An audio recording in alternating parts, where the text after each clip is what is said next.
आज हम जा रहे हैं मुंबई टू कटरा श्री माता वैष्णो देवी के दर्शन के लिए। मेरी ट्रेन थी सुबह 11 बजे की और मैं 10 बजे ही बांद्रा टर्मिनस पहुंच चुकी थी। मैंने रिजर्वेशन भी पहले ही करा लिया था, तो टेंशन वाली कोई बात नहीं थी। अब ट्रेन चल चुकी है, तो चलिए आप भी मेरे साथ इस सफर का अनुभव कीजिए।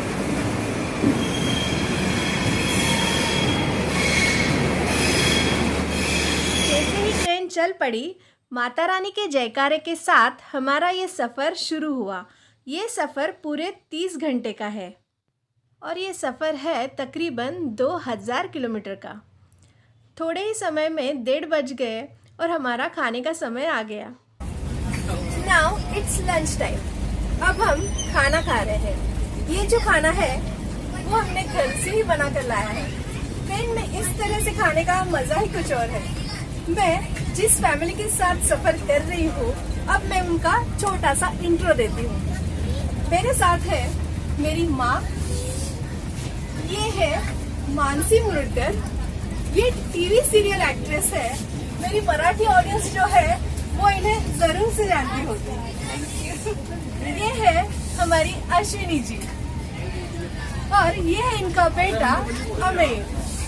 हम सब साथ मिलकर मुंबई से कटरा वैष्णो देवी दर्शन के लिए जा रहे हैं। अब हम खाने का मजा लेते हैं। हम फिर मिलेंगे अगले पड़ाव पर। खाने के बाद बाहर के नज़ारों का मज़ा लेते हुए हमारा ये सफ़र बड़े मज़े से चल रहा था। भले ही ये सफ़र लंबा है, लेकिन हम माता रानी के दर्शन के लिए जो जा रहे थे, इसलिए हमें बिल्कुल भी बोरियत नहीं महसूस हुई। मन में एक तरह का उत्साह और खुशी थी कि हम माता रानी के दर्शन के लिए जा रहे हैं। इसी तरह से सफ़र के मज़े लेते हुए धीरे धीरे शाम हो गई और वक्त आ गया शाम की चाय का। हमने ट्रेन में इस तरह से गर्मा गर्म चाय का आनंद लिया। भले ही ये चाय इंस्टेंट वाली थी, लेकिन ट्रेन में ये चाय पीने का मज़ा ही कुछ और है। चाय पीने के बाद धीरे धीरे करते हुए हमारा सफ़र यूं ही शुरू था। रात की अच्छी नींद के बाद जब सुबह हुई, तब हमने दिल्ली क्रॉस कर लिया था और सुबह वहाँ अच्छी खासी ठंड भी थी। इसी ठंड का मज़ा लेते हुए और बाहर के मनमोहक नज़ारे देखते हुए ये सफ़र जारी था। अब मैंने सुबह की चाय का मज़ा लिया। बाहर पूरी तरह से धुंध छाई हुई थी और चाय की चुस्कियों के साथ बाहर का नज़ारा देखने का मज़ा ही कुछ और था। इसी तरह ठंड का मज़ा लेते हुए ये सफ़र जारी था। हम मुंबई वालों के लिए ये ठंड कुछ ज़्यादा ही थी।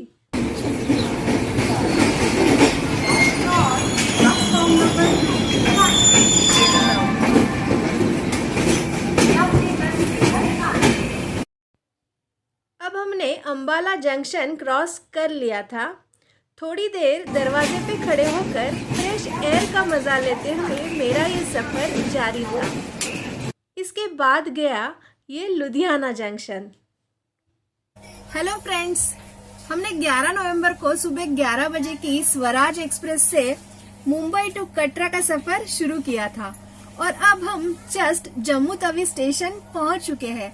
बस 1-1.5 घंटे का इंतजार और हम पहुंच जाएंगे माता वैष्णो देवी जी के धाम यानी कि कटरा। जम्मू तवी के बाद कटरा तक का ये सफ़र और भी ज़्यादा मज़ेदार बन जाता है, क्योंकि ट्रेन बहुत सारे टनल्स में से गुजरती है और ये सफ़र करने में बड़ा ही मज़ा आता है। जैसे ही हमने जम्मू तवी स्टेशन क्रॉस किया है और कटरा बस पहुंचने ही वाले हैं, हमारे सारे ग्रुप मेंबर्स इतने माता रानी के दर्शन के लिए इतने ज्यादा एक्साइटेड है कि हमने भजन अभी से गाना शुरू किया है। चलो बुलावा आया है, माता में बुलाया है, बुलाया है। चलो बुलावा आया है, माता ने बुलाया है। जय माता दी, जय माता दी, जय माता दी।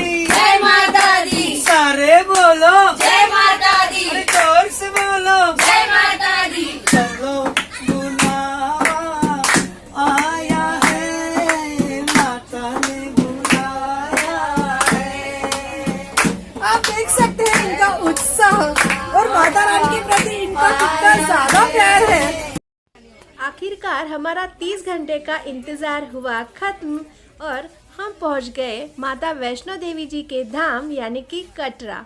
यह है कटरा रेलवे स्टेशन।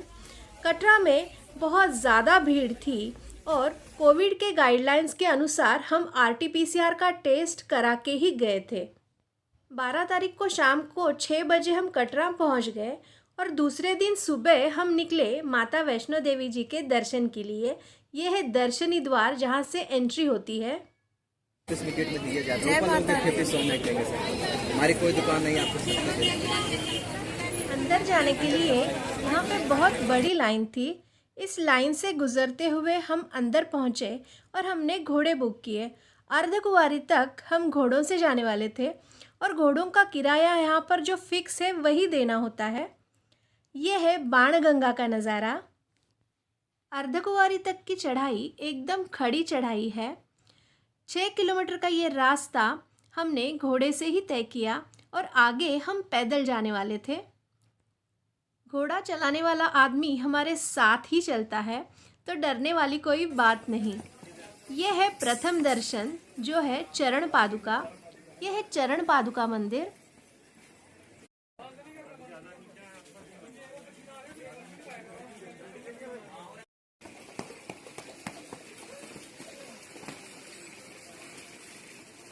यहाँ पर शिवजी और सरस्वती जी की जो मूर्तियाँ हैं वो काफ़ी देखने लायक है। ये है सारी दुकानें जो प्रसाद, चुनरी और ये सारी चीज़ों से भरी पड़ी थी। बस 1.5 घंटे में ही हम अर्धकुंवारी पहुँच गए और आगे का रास्ता हम पैदल जाने वाले थे।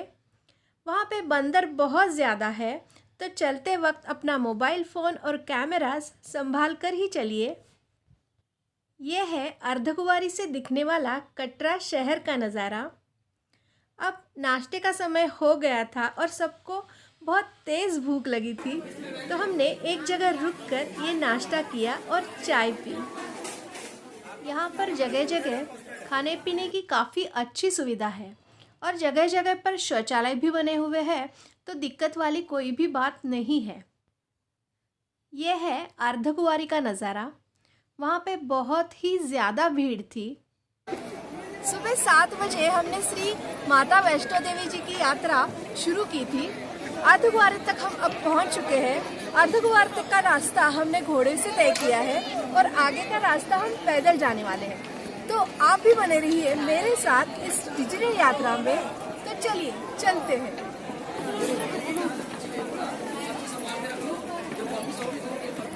अर्धकुंवारी के गुफा के दर्शन के लिए हमने ये पर्ची निकाल ली है, लेकिन यहाँ पे बहुत सारी भीड़ है और हमारा नंबर आते आते कल के 10 बज जाएंगे। तो हम पहले माता जी के दर्शन करेंगे और फिर आते वक्त सोचेंगे कि हमें दर्शन मिलने वाला है या नहीं। यहाँ से हमने शुरू की हमारी पैदल वाली यात्रा जो 6 किलोमीटर की है। भवन जाने का रास्ता काफ़ी अच्छा बनाया हुआ है। ऊपर शेड भी लगाई हुई है ताकि भक्तों को धूप या बारिश किसी भी तरह की तकलीफ ना हो। और जगह जगह पर पानी की भी अच्छी सुविधा है। पीने के लिए गर्म पानी या ठंडा पानी दोनों यहाँ मिल जाता है और भक्तों को बैठने के लिए भी काफ़ी अच्छी सुविधा की गई है। अब हम ये ऑरेंज जूस ले रहे हैं। चढ़ाई करते वक्त अपने आप को हाइड्रेटेड रखना बहुत ज़रूरी है। इस तरह से ये जो स्टॉल है, ऐसे स्टॉल यहाँ पे जगह जगह पर बने हुए हैं। आप भी चढ़ाई करते वक्त इस तरह से अपने आप को हाइड्रेटेड ज़रूर से रखें। जय माता दी, जय माता दी। इसी तरह से धीरे धीरे हम आगे बढ़ रहे थे। बीच रास्ते में इस तरह से घर बनाए हुए आपको नज़र आएंगे। भक्तों की ऐसी श्रद्धा है कि यहाँ पर ये ईंटों का घर बना दे तो अपने घर का सपना जल्द ही माता रानी पूरा कर देती है। ये श्रद्धा की बात है, लेकिन ऐसे घर यहाँ जगह जगह पर बनाए हुए नज़र आते हैं। अब हम भवन की ओर प्रस्थान कर चुके हैं। मेरे साथ ये मेरी मम्मी है जो 75 साल की है। आधा रास्ता तो हमने घोड़े से तय कर दिया, लेकिन अभी भवन तक का रास्ता हम पैदल तय कर रहे हैं और इनको देखकर कोई नहीं कह सकता कि 75 साल की बूढ़ी या 75 साल का जवान। सुबह के समय में हम जब निकले थे तो अच्छी खासी ठंड थी। अब 10 बज चुके हैं और धूप भी निकल चुकी है, तब इतनी तेज ठंड नहीं है। इनकी उम्र को देखकर और इनका हौसला देखकर हम यही कह सकते हैं कि अगर माता रानी के दर्शन की सच्ची चाह है तो उम्र कोई भी मायने नहीं रखती। भक्ति से बोलो जय माता दी, प्यार से बोलो जय माता दी, आगे वाले जय माता दी, पीछे वाले जय माता दी, जोर से बोलो जय माता दी, प्यार से बोलो जय माता दी, आगे वाले जय माता दी, पीछे वाले जय माता दी, आवाज नहीं आई। जय माता दी, जय माता दी। जय माता दी। इसी तरह से जयकारे लगाते हुए हम आगे बढ़ रहे थे।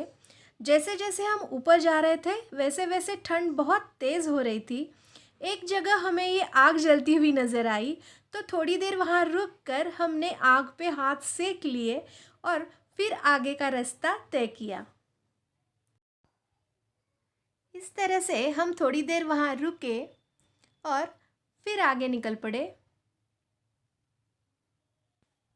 थोड़ी सी रेस्ट करने के बाद जब हम आगे बढ़े तो हमें भक्ति का और एक उदाहरण देखने को मिला। ये आदमी पूरी चढ़ाई इसी तरह से साष्टांग नमन करते हुए कर रहा था। देखने पर बड़ा ही दुख हुआ, लेकिन वही बात, श्रद्धा और भक्ति के सामने ये बाकी की सारी चीज़ें कोई मायने नहीं रखती। जो भक्तगण पैदल नहीं जा सकते या घोड़े पे भी नहीं बैठ सकते, उनके लिए पालकी की भी यहाँ काफ़ी अच्छी सुविधा है। पालकी आप जिस तरह से घोड़े बुक किए जाते हैं उसी तरह से पालकी का भी पेमेंट पहले ही लिया जाता है और वो भी फिक्स रेट ही है। ये है बाबा गाड़ी, जिनके साथ बच्चे हैं उनके लिए ये काफ़ी अच्छी सुविधा है। और ये है बैटरी वाली कार जो अर्धकुंवारी से भवन तक चलती है। इसका किराया भी मात्र 350 रुपये है और आप बैटरी कार से भी भवन तक जा सकते हैं, लेकिन ये सुविधा सिर्फ अर्धकुंवारी से भवन तक ही है।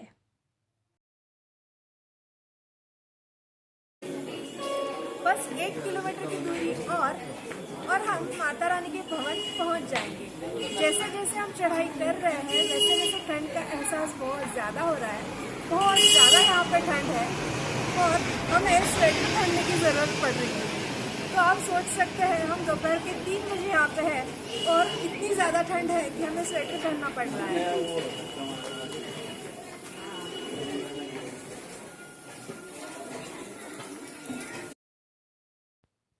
ये है भवन का नज़ारा, जिसे देखते ही हमें मन में एक तरह का सुकून महसूस होता है और सारी थकान निकल जाती है। इसे देखकर मुझे एक माता रानी का भजन याद आ रहा है।